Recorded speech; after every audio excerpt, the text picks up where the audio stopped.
At the beginning of June 1944, France was under Nazi German occupation, and the Allied forces were preparing to launch a large-scale campaign to reclaim Europe from Hitler.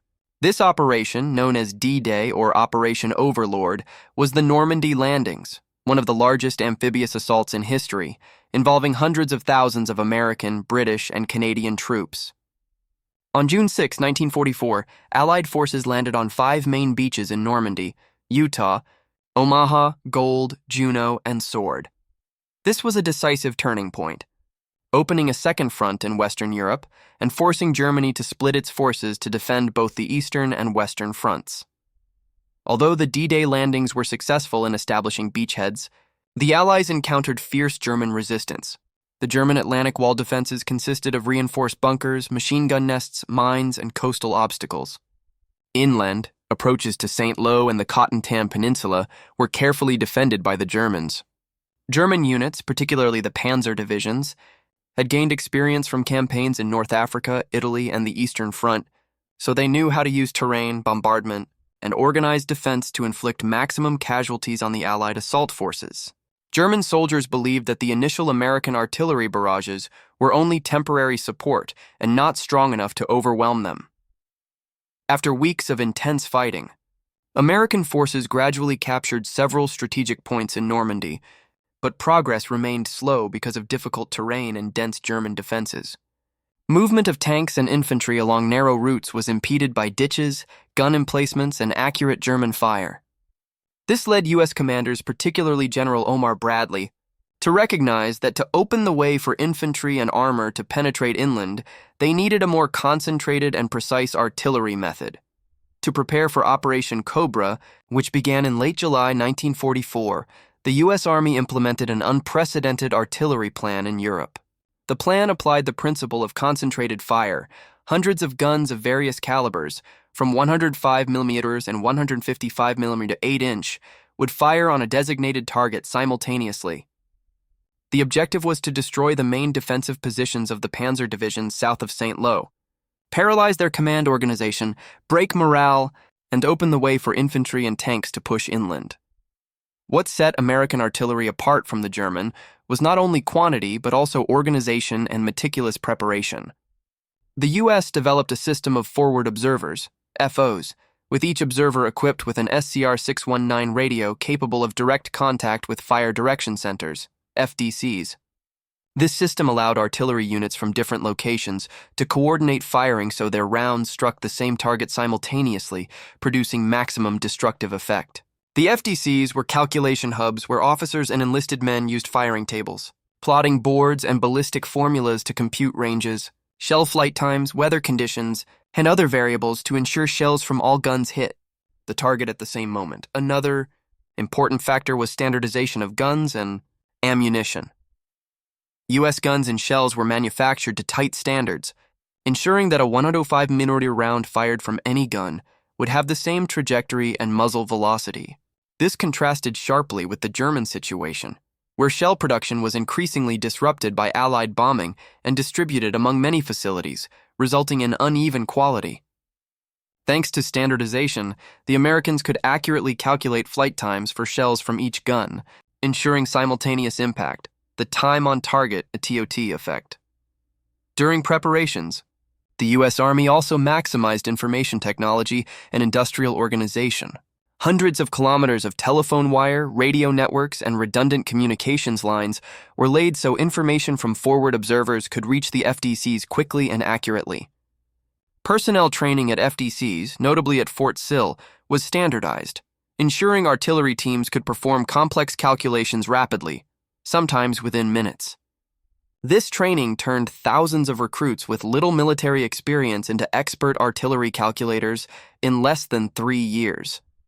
Moreover, the U.S. applied lessons learned from earlier campaigns in North Africa, Italy, and Anzio, where the TOT technique had been tested and refined. From those experiences, the Americans learned how to concentrate fire from dispersed units, coordinate different types of guns, and time their firing to achieve maximum effect. This represented a significant advance over the traditional German approach, which tended to concentrate artillery at decisive points, but usually deployed fewer guns and did not time fires down to the second.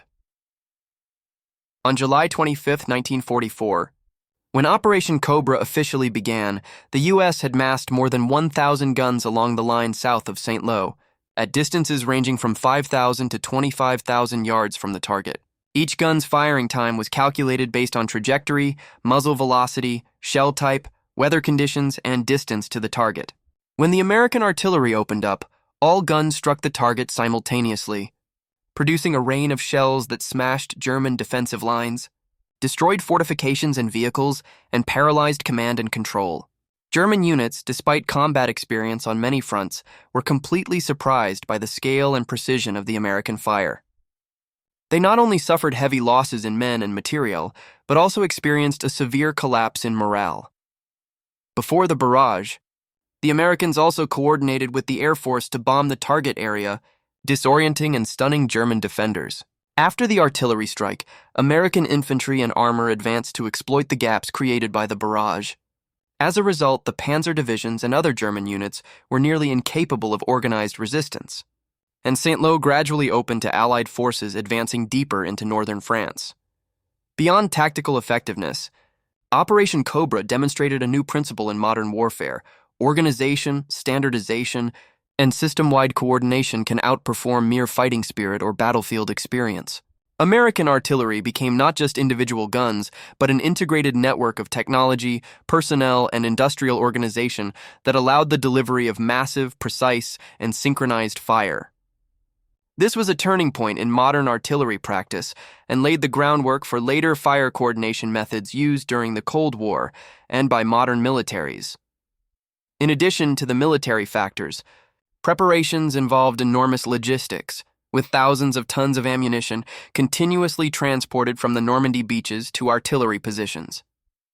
This transport and stockpiling required an extremely tight management system to ensure each gun had sufficient rounds when firing while keeping supply lines continuously functional. This demonstrated the U.S. ability to combine industry, organization, and tactics to turn artillery into a decisive battlefield force. Thus, from D-Day to Operation Cobra, the United States not only conducted amphibious and ground offensives, but also redefined modern artillery by applying science, mathematics, and industrial organization to achieve maximum effect. Thorough preparation, methodical organization, and smooth coordination between artillery, infantry, and air power created an unprecedented artillery campaign that surprised the Germans and set the stage for subsequent operations in Europe. It is clear evidence of the power of industrialized warfare, where organization and technology often determine victory more than numbers or battlefield experience. When discussing the power of U.S. artillery in 1943-1945, one cannot look only at the number of guns on the ground. The crucial difference lay in how the Americans organized, calculated, and coordinated fire, a system made of many interlocking elements that worked in concert: forward observers, fire direction centers, FDCs, firing tables and graphical tools, redundant communications, meteorological services, standardized materiel, and a vast logistical chain. Together, these elements made the concept of time on target, to T, possible, causing rounds from many different guns to fall on the same point almost simultaneously, a method that transformed artillery from local support into a concentrated, battle-shaping weapon. First, there were the forward observers, FOs. These observers were typically artillery officers or specially trained enlisted men placed at the front, on hills, landmarks, or even moving among advancing units. Their task was not just to spot and report target coordinates, but to describe the target type, estimate the desired effect, interdiction, breakthrough, blocking a withdrawal, etc., and continually update the target's status as it changed. Crucially, they had to transmit this information immediately to the FDCs, so fire missions could be calculated and allocated to rear batteries. On the European battlefield, American FOs used personal radios, field telephone lines, and sometimes runners to ensure the data reached the command center. The Fire Direction Center, FDC, was the heart of the system. This was no longer a single firing battery, but a centralized calculation room where specialists processed large amounts of data: target coordinates, gun positions, gun and ammunition types, temperature, air pressure, wind direction and speed, and more. Using firing tables, graphical firing aids, and standardized computation methods, The FDC converted that information into precise elevation and azimuth settings for each battery and calculated firing times so that rounds from different positions would strike simultaneously. This process required skill, discipline, and time, and the emphasis on training competent FDC teams produced a dramatic leap in capability. Computational tools were indispensable. Before digital computers, crews relied on firing tables, graphical firing tables, GFTs, and associated plotting kits. These references contained ballistic data for each gun and ammunition type, enabling quick calculations of range, flight time, and the effects of temperature and air density. By using graphical tools, an FDC could rapidly depict trajectories and make corrections for multiple batteries, from light 105mm howitzers up to 155mm and heavier 8-inch guns. This made it feasible to determine flight times for different ammunition types in a short period. A prerequisite for TOT communications and redundancy were the third key factor. An FDC is effective only if firing orders reach every battery accurately and on time. Thus, the U.S. Army prioritized building diverse communications networks, dense telephone lines, backup radio networks, simple emergency codes, and even runners when necessary. In Normandy, batteries typically had multiple communications paths to avoid losing command if a cable was cut or radios jammed. Redundant communications allowed FDCs to issue firing orders to dozens or even hundreds of batteries without losing tempo. Meteorological services played an important but often overlooked role. Ballistic trajectories depend heavily on atmospheric conditions, air density, temperature, pressure, and especially wind at various altitudes. To compute flight times and correct aiming precisely, FDCs required upper air wind data, usually obtained from weather balloons, from measuring stations within the Corps, or from updated local forecasts. At campaign scale, artillery formations maintained meteorological teams that supplied parameters to all relevant FDCs, minimizing discrepancies between theoretical and actual flight times. Standardization of weapons and ammunition provided the technical foundation for TOT to work. When each gun and each round produced nearly identical muzzle velocity and ballistic characteristics in weight, shell shape, and propellant charge, firing tables and timing schedules could be applied across many batteries without time-consuming testing. U.S. industrialized arms production delivered this uniformity. Millions of rounds manufactured to standard, quality-checked, which reduced errors in trajectory calculations. By contrast, German industry was disrupted by bombing and dispersed production, producing greater variance in ammunition quality, a major disadvantage against a timing-sensitive method like TOT training and personnel cannot be overlooked.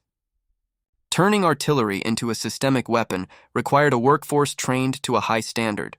At centers such as Fort Sill, training programs for FDC officers and artillerymen taught everything from geometry and ballistics to rapid board plotting, rather than relying on ad hoc experience.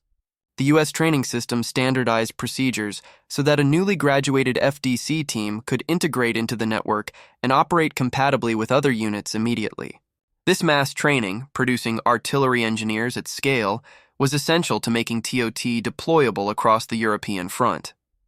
When all these elements came together, time on target became practicable. A typical sequence ran like this. An FO identified a target and sent coordinates to the FDC. The FDC computed range and flight time for each participating battery. Firing orders were issued to each battery with a command to fire at time X, where X was the synchronized impact time. Each battery set elevation and fuse timing. At the appointed second, the batteries fired in the planned sequence, not to create a prolonged rolling barrage, but to concentrate effects on the objective within a very short interval. The result was that the target received a massive volume of explosive material within tens of seconds, rendering defenses unable to respond, paralyzing command systems, and inducing panic among defenders. In practice, TOT was not always everyone firing in the exact same second in every situation. Adjustments were made for terrain, target type, and tactical purpose. In some cases, targets were hit by successive TOT lifts to clear the way for phased advances. In others, TOT was used as a decisive blow to destroy a column or a strongpoint. TOT was also closely coordinated with supporting measures such as concentrated bombing, psychological operations, and interdiction of supplies.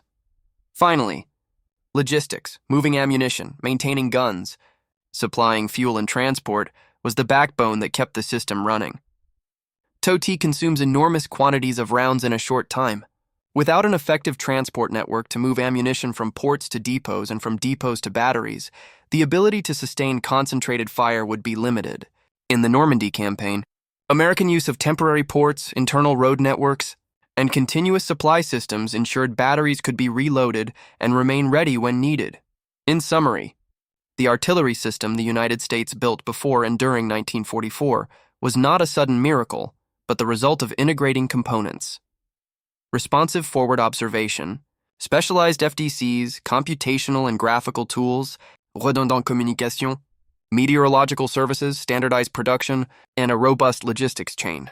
When these pieces were assembled, TOT became a strategic weapon, not merely a matter of firing many rounds, but firing purposefully, synchronously, and systemically, turning artillery into a precise instrument of destruction on a campaign scale.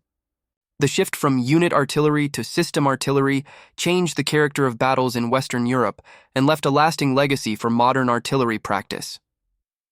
Early on the morning of 25 July 1944, Operation Cobra entered its decisive phase.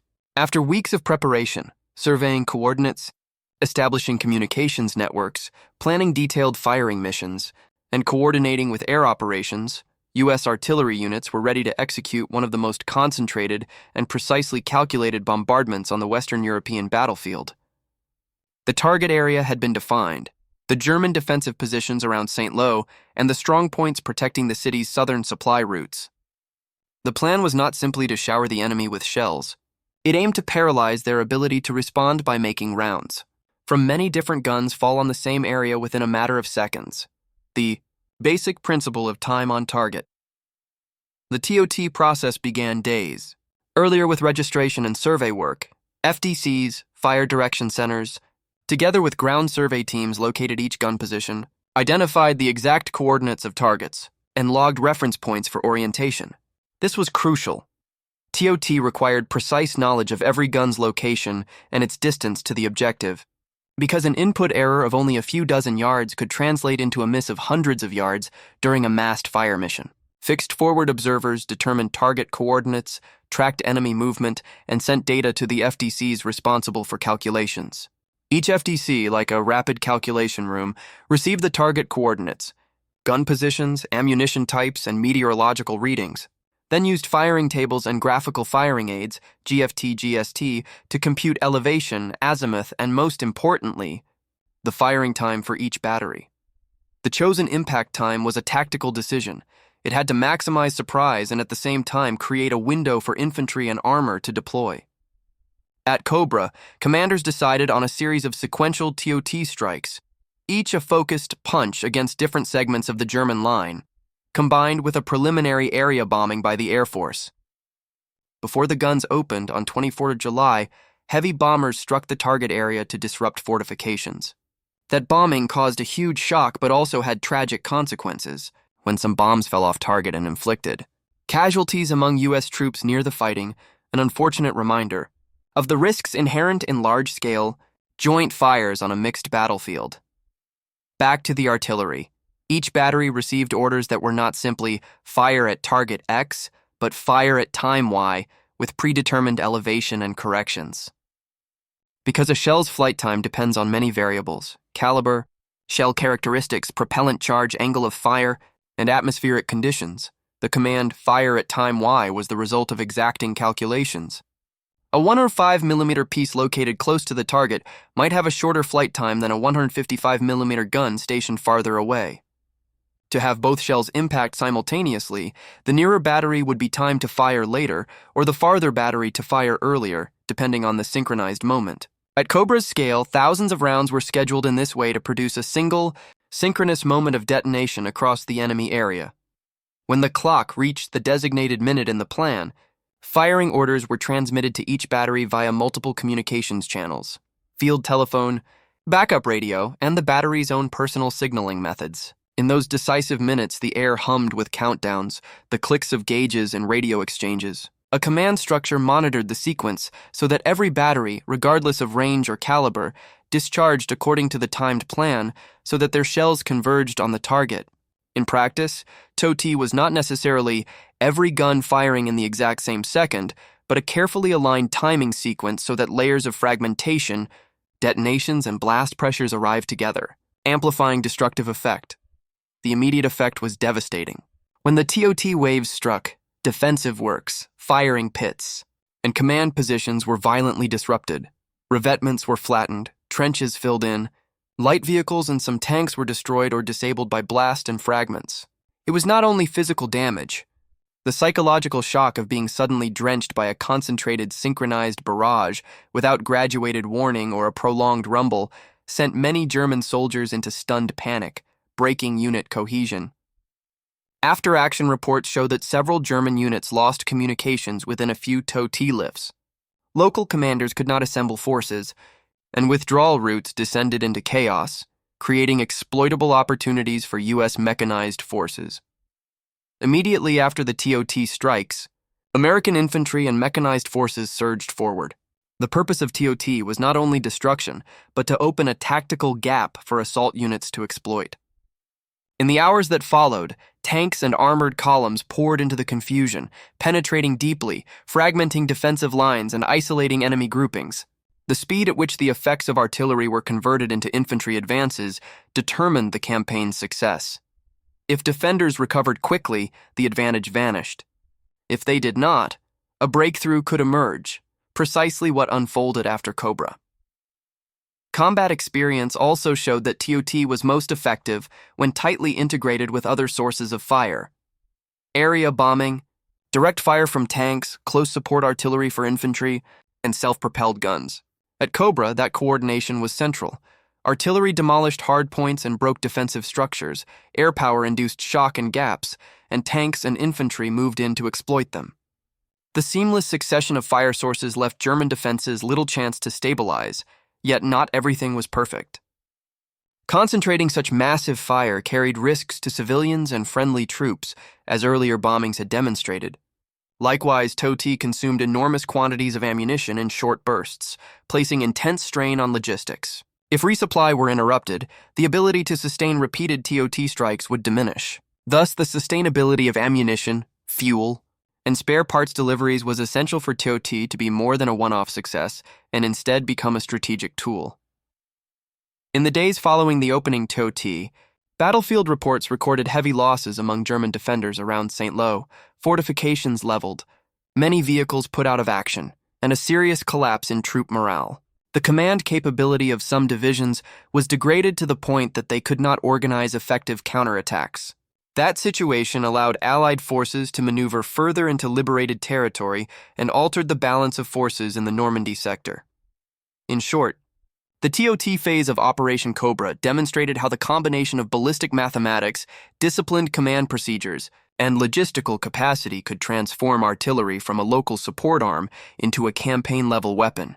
It not only inflicted major material losses, but, more importantly, degraded the enemy's organizational capacity and will to fight. The success at St. Lo and surrounding areas resulted from an entire system, from forward observation, FDCs, and firing tables to communications and logistics, assembled into a modern weaponry capability that not every army could rapidly replicate. And the gap created by TOT allowed Allied units to achieve the critical breakthrough that led to deeper advances into occupied France in the weeks that followed. Time on target, TOT, was not merely a technical formula or a firing trick. When applied repeatedly and on a large scale, it reshaped how artillery was perceived, how operations were organized, and how soldiers experienced battle. Its influence can be divided into two main dimensions: tactical change, how armies used firepower, maneuvered and coordinated, and deep psychological effects on troops, commanders, and enemy defensive structures. Tactically, TOT elevated artillery from a local support role to a campaign-level weapon. Before 1944, artillery was mostly used for localized tasks, clearing obstacles, preparatory barrages before infantry assaults, or rolling barrages. TOT transformed artillery into a tool capable of delivering concentrated effects at a chosen moment without physically massing guns in one place. This shifted several fundamentals of operational planning. First, TOT reduced the need to cluster artillery to achieve massed effect. By calculating flight times and standardizing ammunition, batteries dispersed across tens of kilometers could still deliver a synchronized strike. This allowed attackers to generate heavy firepower without exposing logistics hubs or gun positions to counter battery fire or air attack, increasing operational mobility for infantry and armor. Instead of grinding down strong points in attritional assaults, they could exploit gaps created suddenly across the front. Second, TOT altered operational planning cycles. Commanders now had to think not in terms of firing more, but of firing at the right moment, integrated with other elements, bombing runs, armored thrusts, and infantry actions to create a continuous chain of effects. Plans became more integrated, requiring artillery, air power, reconnaissance, and logistics to be synchronized from the outset. FDCs became central nodes in this chain, driving the development of tighter command and control structures at division, corps, and army levels. Third, TOT forced changes in defensive layouts. Defenders no longer faced only prolonged bombardments or local surprises. They had to contend with the risk of annihilation in an instant. This gave rise to concepts of elastic defense, planned withdrawals, dispersal of forces, and redundant networks. Static fortifications, concrete bunkers, or dense trench systems, if lacking depth or safe fallback routes, could be paralyzed by TOT. Commanders had to reconsider concentrating forces at strong points, instead optimizing for survivability against sudden concentrated blows. Joint force coordination also evolved. TOT drove closer cooperation between artillery and air power. In many cases, area bombing preceded or overlapped with TOT to generate total effect, stunning defenders and breaking their ability to respond. This demanded improvements in information exchange, target sharing, and timing, pushing advances in joint operational procedures and training standards. Strategically, TOT's effectiveness compelled greater investment in command systems, communications infrastructure, specialized FDC training, standardized munitions industries, and logistics. Armies lacking these would struggle to reproduce the effect. By late World War II, Allied superiority in industry and logistics allowed them to confidently adopt TOT as part of broader operational strategy. On the psychological level, TOT's impact on soldiers and commanders often exceeded the physical damage. Its defining feature was suddenness. Instead of gradually adapting to prolonged fire, troops were crushed in an instant, neutralizing instinctive reactions. Post-war medical and military reports describe unique symptoms after TOT strikes: shock, disorientation, time distortion, and stress responses that lasted longer than with traditional shelling. Army doctors noted a form of artillery shock distinct from classic shell shock. In traditional bombardments, prolonged exposure to blasts wore down nerves. Under TOT, overwhelming pressure arrived simultaneously and unexpectedly, destroying the capacity to adapt. Many survivors could not regroup, obey orders, or even function in units, with some developing synchronous fear, anxiety tied to simultaneous events, prolonging recovery. Thus, TOT not only caused casualties, but also degraded the fighting capacity of survivors, undermining morale and cohesion. Commanders, too, were affected. The threat of TOT forced higher and mid-level leaders to reconsider command post placement, communications methods, and withdrawal planning. Reports show subordinate leaders often isolated and cut off when TOT destroyed communications or incapacitated staff. Strategically, recognition that a TOT strike could neutralize local command drove post-war militaries to emphasize redundant communications and dispersed command setups. The psychological effect extended to civilians and propaganda. Images of flattened defenses, mass surrenders, and ruined terrain spread rapidly, eroding enemy morale. In some cases, mere threats of TOT strikes compelled withdrawals or conditional surrenders, as the cost of holding positions under such conditions was judged too high. Yet TOT was not flawless. Its tactical effectiveness came at logistical cost: massive ammunition consumption, heavy transport demands, and risks of friendly fire if target coordinates or safety zones were miscalculated. Heavy reliance on communications and weather data made TOT vulnerable to disruption by jamming or strikes against information infrastructure. These limitations spurred the development of redundancies, multiple communication systems, encryption, and training for degraded conditions. In the long run, TOT reshaped modern military thought. Armies learned that technology, industry, and organization could yield decisive advantages beyond manpower or tradition. This experience fed into the post-war trend toward complex command control systems, C2, where information, synchronization, and responsiveness became decisive. Operational doctrine increasingly integrated time-concentrated effects, not just for artillery but for all firepower, from airstrikes to precision weapons. In sum, TOT's influence was twofold. Tactically, it turned artillery into a campaign-level integrated tool, reshaping planning and coordination. Psychologically, it delivered overwhelming shocks to enemy troops and command structures. Its impact extended beyond immediate results in battles like Saint-Lô, leaving a lasting imprint on modern warfare, where synchronization, standardization, and systemic capability define victory or defeat. Time on target, TOT, and large-scale synchronized artillery practices, as implemented during Operation Cobra and subsequent campaigns, not only produced immediate results on the battlefield, but also left a profound legacy on military doctrine, training institutions, the defense industry, and strategic thinking on the application of firepower in the industrial age. The following section examines the key aspects of this legacy: doctrinal and organizational changes, impacts on technology and training, influence on combined and international warfare, as well as the limitations and ethical consequences that TOT left behind. First, TOT helped reshape modern artillery doctrine. Artillery was no longer merely a local support arm, but developed into a campaign-level resource capable of concentrating effects without physical concentration. The Normandy experience showed that by standardizing weapons, shells, barrels, propellants, together with observation systems, fire direction centers, FDCs, and communication networks, armies could create overwhelming firepower at decisive moments across broad fronts. At Cobra, more than 1,000 divisional and army-level guns were mobilized. With hundreds of thousands of shells allocated to the attack sectors, numbers and scale that convincingly demonstrated artillery's transformation into an operational instrument. Second, TOT spurred the development of training organizations and specialization. The U.S. Artillery School at Fort Sill and similar programs were expanded to produce large numbers of officers and enlisted men specialized in FDC operations, the true brains calculating for mass fires. Advances in instructional methods, rapid computation with graphical tables, and standardized proficiency made it feasible to replicate TOT across the European theater.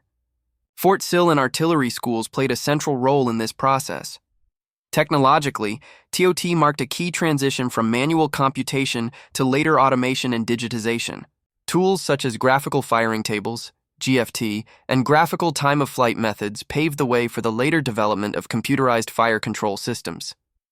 Post-war reports emphasized that fast calculation techniques, standardized procedures, and trajectory modeling laid the foundation for modern command control coordination, C2 systems, and eventually electronic fire control.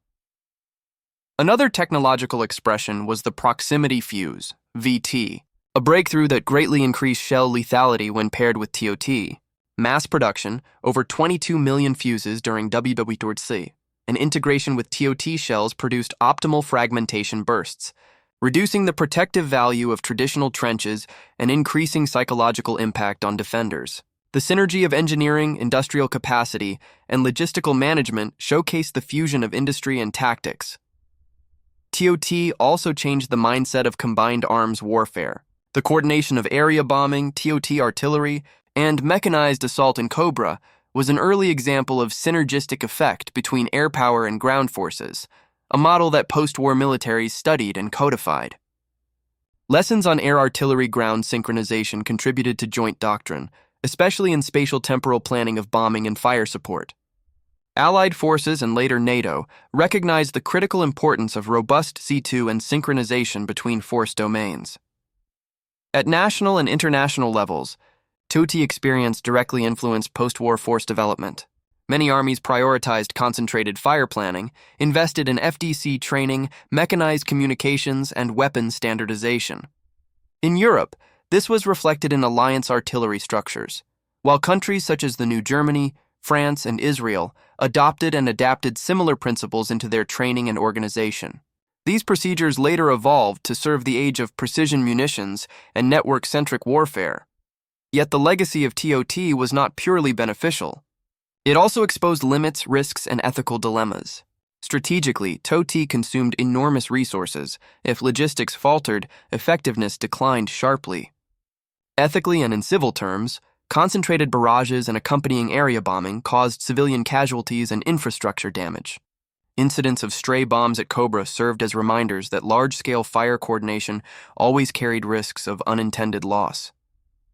These consequences fueled post-war debates on minimizing civilian harm, refining targeting policies and laws of war regarding area firepower.